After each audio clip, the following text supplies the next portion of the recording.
Hello there, I'm Jen Kiaba. This is the Weekly Licensing Challenge, and you are on week 1. This week we are going to be photographing jewelry. Why? Because it's easy, accessible, and you don't need to have a model for it.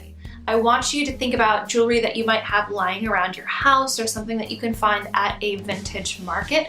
I am using my mother's pearls, they're imitation pearls, because I think that it would be something fun and classic to shoot with. So I'm going to take you behind the scenes of my shoot so you can see what I come up with. Let's go. Alright, welcome to my set for week 1. As you can see, I have a lovely blank background right here. It's just a wall. I might be removing some of the stuff around me so that I have a little bit more space to shoot. But as you can see, my door is right here. That's the couch that you saw me on before, so I've just moved slightly so that I can have a little bit more space. Honestly, in the past, I have literally just flipped that couch and moved it, so I've had a lot more room to shoot with. So again, sharing kind of this unromantic and unglamorous look behind the scenes, because I want you to know how easy it can be. We don't all have access to models, we don't all have access to great equipment or places to shoot, so I really want you to think about, can you find a corner or a blank spot where you can do a little bit of shooting. I created a self-portrait like this that's in my fine art portfolio that was literally me like squatting next to a dresser because that's all the blank wall space I could find. So again, my unglamorous set I'm going to create from this space because I want to show you how easy it really can be.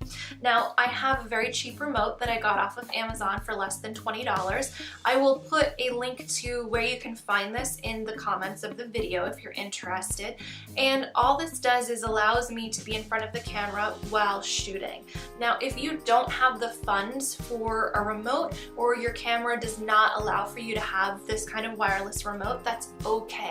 Put a self timer on if you are photographing yourself, or if you have access to a model, go for it. Or you know what, you don't even have to photograph on a person. You could simply photograph the jewelry in a space somewhere that helps tell a story. So I am photographing today on a Canon 6D Mark II simply because it has an LCD screen that flips out and I like to be able to see myself work. But again, you don't have to be using fancy equipment. Remember, I started on a Canon 30D, which was not a very great camera, and again, it was secondhand at the time. I'm photographing today on a very cheap 50mm lens, and that's pretty much it. I'm going to find a few spaces when I'm done doing self-portraits where I can photograph the jewelry in a situation that doesn't require people, so that I'm going to try to strike a balance there between model and no model. But I'm going to give you a quick look behind the scenes as to what it looks like when I'm shooting, and then we'll wrap up. All right, let's get to it.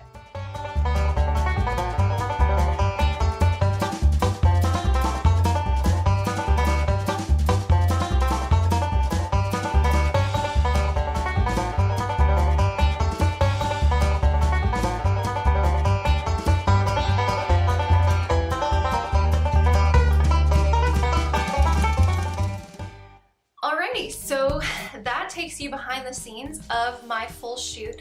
Now, there are a few images that I took in another room. I moved myself a little bit around so that I could get some shots. One is on what looks like a black seamless backdrop.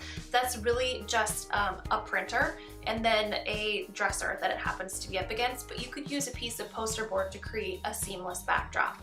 I also happen to have a jewelry box that I photographed this against, and then I have a chest in here it's actually what my tripod is sitting on right now, that I photographed the jewelry around as well. So again, just trying to mix things up a little bit, create a little bit of variety because it's important to shoot for that.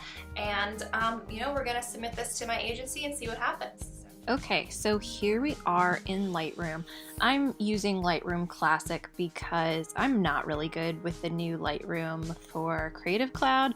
I'm much more comfortable with this setup. So you can see I have imported my shoot into Lightroom here.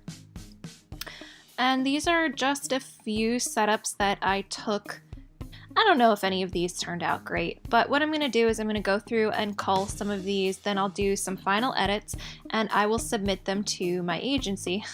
Cleavage, oh boy. Just for fun, right? And, we will see what comes of them. There's definitely some that did not turn out very great. It's been a little while since I have done self-portraits like this, so I might be totally rusty, but here's hoping that some of these are usable and some of these are interesting for a book cover shoot. So I will check back with y'all later and let you know what's accepted and what isn't. Bye.